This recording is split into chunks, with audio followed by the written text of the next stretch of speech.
you for coming. I'm Zion's mom.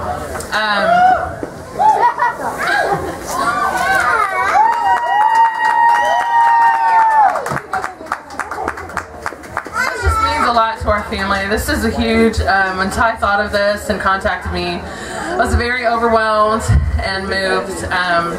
It's just amazing just to see that there's still so many wonderful people in the world. And I think it's so funny that when I was a teenager, I couldn't wait to get out of Greenfield and go see the world. And now, you know, I have my kids and I'm raising by myself and I'm trying to move back here. So it's just funny, coming full circle. Anyway, Zoe Starfish is something that my daughter actually started as a fundraiser when she saw the struggle that I was having paying for Zion's ABA therapy. Zion has autism. He's 10. You may have seen him wandering around here with his therapist today. That therapist cost me a lot of money. 2 insurance policies a month actually, and we do it, but it isn't pretty a lot of times. So this is huge to us.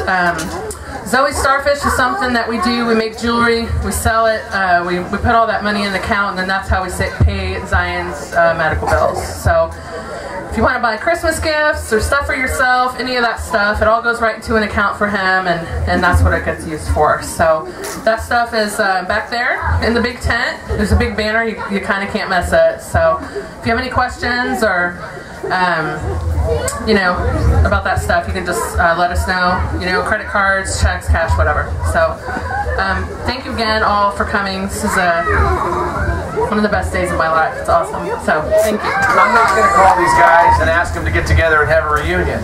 And literally it was the very next morning that I saw a post about Zion that Angie put on Facebook. And it hit me like a ton of bricks, and I called my wife and said, hey, I've got an idea, here's what we want to do. And that's how this whole thing started.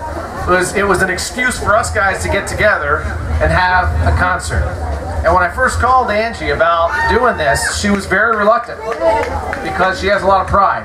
And I thought, well, this is going to be tough, but I think it's the right thing to do.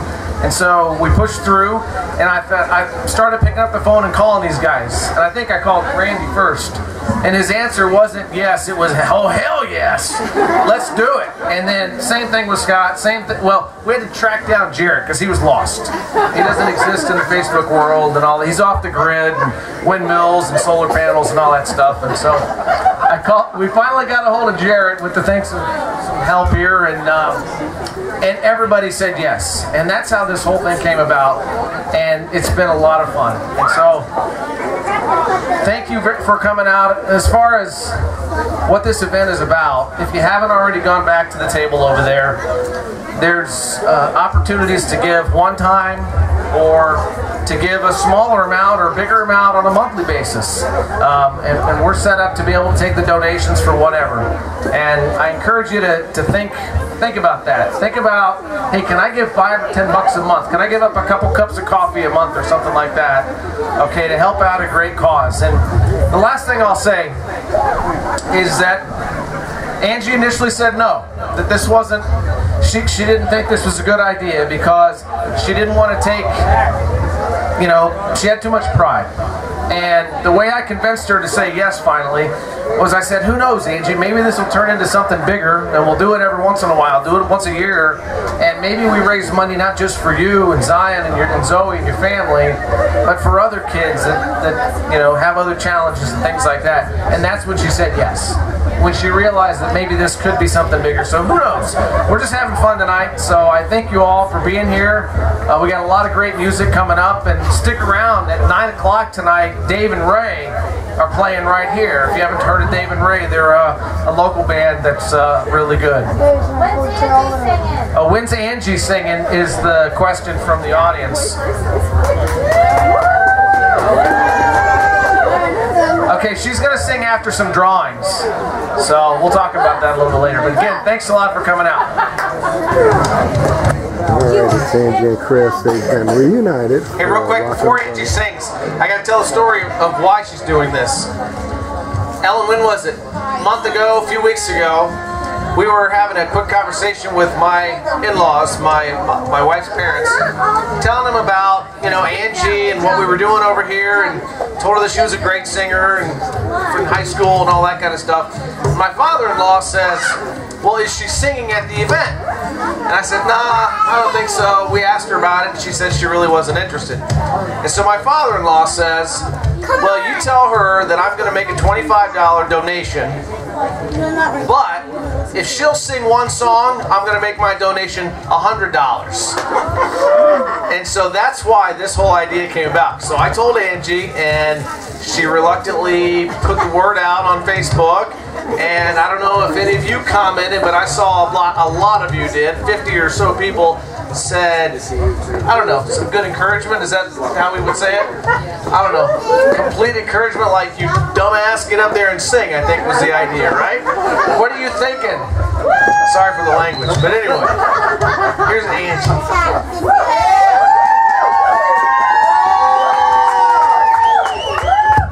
This is playing basically a snare drum in a box. It's pretty cool looking. And they used to play in coffee shops and left college to tour a little bit. So first I want to tell a story, of course, because it's me.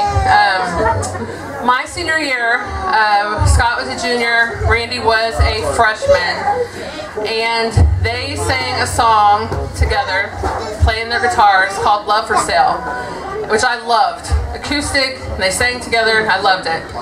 So one night after I don't know, it was a coffee house or something, they had walked out to the car with me, we were talking, and they both copped a squat on the hood of my car and sang this song for me, and it was like, I loved it. It was very impromptu, and an hour later when I got home, my car burst into flames. So I always told them I felt like that song was just so hot with the two of them singing it that it burned up my car. So there you go.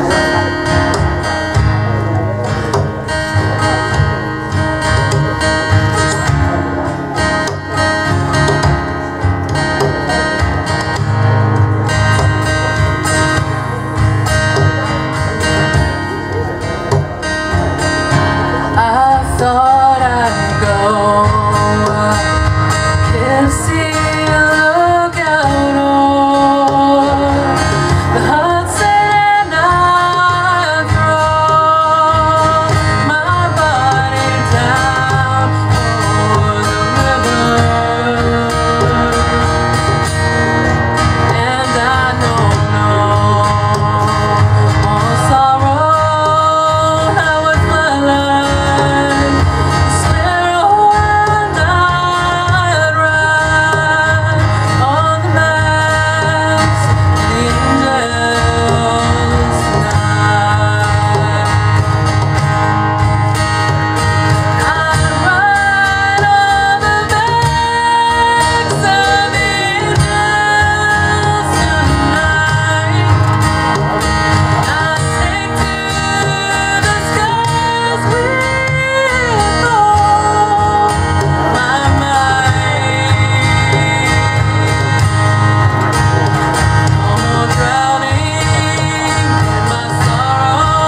texted me a couple of days ago and surprised me and said he was going to come down. And so this is the first time Chris and I have played together in about 12 years. Encore! Encore! Encore!